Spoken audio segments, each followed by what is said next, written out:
Nous, on a déjà reçu 4 fois, ici à la maison.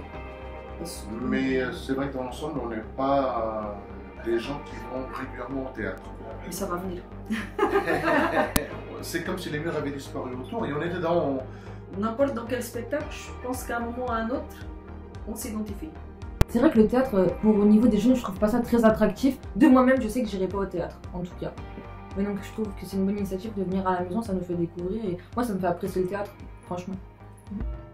Il y a 7 ans, nous sommes partis du constat avec Alain Grasset que 85% de la population française ne va pas au théâtre et on s'est demandé comment on pouvait remédier à ça à notre endroit, à notre échelle. On a commencé la première année à faire 45 représentations à domicile, la deuxième année 75, la troisième année 150 et là maintenant on en est à 210 représentations avec 7 équipes différentes. Le spectacle que nous allons voir aujourd'hui, c'est un spectacle qui a été coproduit avec les Tréteaux de France, mis en scène par Patrick Pinault et écrit par Claire Lannes à partir d'interviews qui ont été réalisées avec des jeunes filles et des petites filles de Sevran.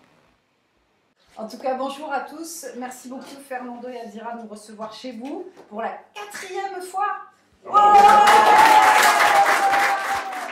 Cette expérience à domicile crée un rapport vraiment différent aux spectateurs, je trouve. C'est radicalement différent de ce qu'on vit d'habitude au théâtre, dans un rapport scène-salle qui est très codifié. Puisqu'on se retrouve dans une proximité, c'est le moins qu'on puisse dire, parce qu'on joue dans des salons, les espaces sont assez petits. On a les gens quasiment sur nos genoux, quoi. Parfois, quand on s'assoit, on a nos genoux qui touchent les genoux du public. On est dans l'intimité des gens. Bonjour. Bonjour. Bonjour. Chers citoyens, je suis nouvelle présidente de la République. Je voudrais me confier à vous. Il y a trop de bouchons, il faut que ça s'arrête. Je vais construire des maisons pour les gens qui sont pauvres. J'aimerais être grande. J'aime bien être grande. On passe d'un petit appartement dans un HLM à un pavillon de banlieue, d'une famille monoparentale à une famille avec des enfants qui font du théâtre. On croise absolument toute la population de Sevran et des alentours. C'est-à-dire qu'on peut jouer dans un 18 mètres carrés et le théâtre prend sa place. La magie opère. Parce qu'on se pose tous la question d'aller vers le public. Quand on a un théâtre, je pense que c'est normal de se dire comment je remplis ma salle.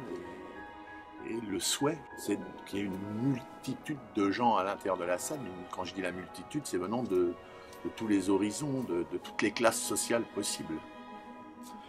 Et là, la question ne se pose pas. On fait la préparation, le montage, les gens sont en train de cuisiner en même temps, nous aident, nous donnent un coup de main, nous aussi. Enfin, on passe des heures, on passe environ 5 heures chez les gens en tout. Il y a 3 phases, même 4 peut-être. Il y a la préparation, donc le montage du décor, le moment où on se prépare nous, enfin voilà, où il y a vraiment quelque chose qui se crée avec les hôtes eux-mêmes. Après, il y a le spectacle, évidemment. Ensuite, il y a le débat. Voilà, ça prend un vrai temps et c'est quasiment aussi important que le spectacle, j'ai envie de dire. C'est 2 moments qui vont complètement ensemble. Et puis après, il y a le pot.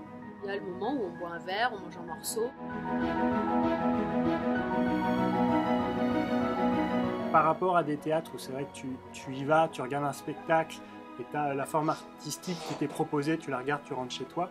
C'est pas uniquement juste le spectacle qui dure 50 minutes, il y a une œuvre artistique en fait de 5 heures qui se passe à partir du moment où on arrive, à partir du moment où on repart. Il y a une fois, on s'est retrouvé dans une famille qui était une famille antillaise et après ça s'est retrouvé à chanter et danser. Une fois, c'était une famille algérienne où moi je me suis retrouvé marié avec Milouda.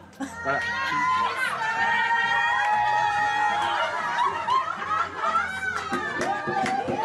Qui, du coup, on s'est croisés, m'a proposé de se marier et j'ai tout de suite accepté. Ce que je reconnais de Sevran, c'est par rapport à la population, parce qu'il y a une grande partie qui est maghrébine.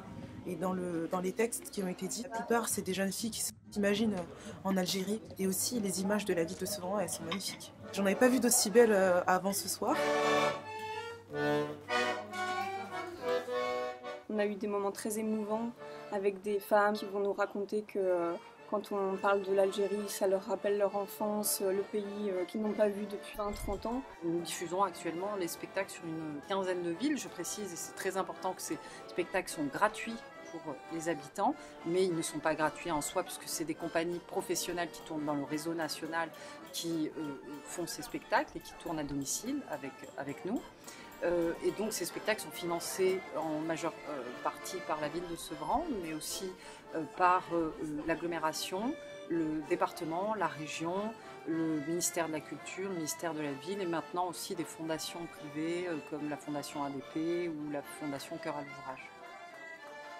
J'ai proposé à l'ensemble des artistes, des équipes qui travaillent avec nous cette année, de travailler sur la valorisation de l'action des femmes dans les quartiers, parce que en fait, les habitants de Sevran et des alentours en avaient marre d'être extrêmement stigmatisés dans les médias, alors qu'il y a énormément d'initiatives citoyennes remarquables qui sont menées par les habitants et notamment par les femmes dans les quartiers. Et nous avons proposé de travailler sur cette question à l'ensemble des équipes artistiques et ils ont été interviewés, chacun une trentaine d'habitants, donc plus de 200 habitants ont participé à la campagne d'interview.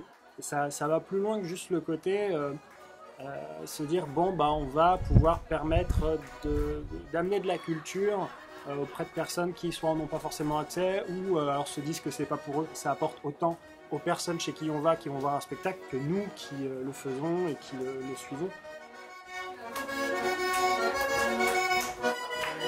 C'est un vrai engagement social, politique, d'aller vers. Donc il y a une rencontre qui se fait. On va prendre l'institution, une grosse maison. Les cellules-là sont des lieux publics, donc ouverts au public, pour tout le public. Et les 2-3 fois où j'y suis allé, j'ai remarqué quelque chose où les gens n'osaient pas y aller. Et là, par exemple, de faire cette expérience à Sevran, tu rentres aussi dans le social. C'est-à-dire qu'il y a le spectacle, bien sûr, mais il y a avant le spectacle, où tu rencontres les gens, vraiment. Tu prends, si tu as envie, hein, de discuter, de prendre un temps de parole. Du coup, tu rentres dans la vie de quelqu'un qui va en plus accueillir des gens, ses voisins, les copines de ses filles. J'ai découvert une nouvelle forme artistique et essentielle maintenant à mes yeux. J'ai très envie de le refaire. Ça donne envie d'y retourner. Sevran est en or. Et elle, hop, elle est en or. Et elle, oui. Et elle aussi. Enfin, tout le monde. Ouais. Mais tu n'as pas peur que les gens veuillent te kidnapper? Ben non, je les transforme en or, ils peuvent pas bouger. Très bien.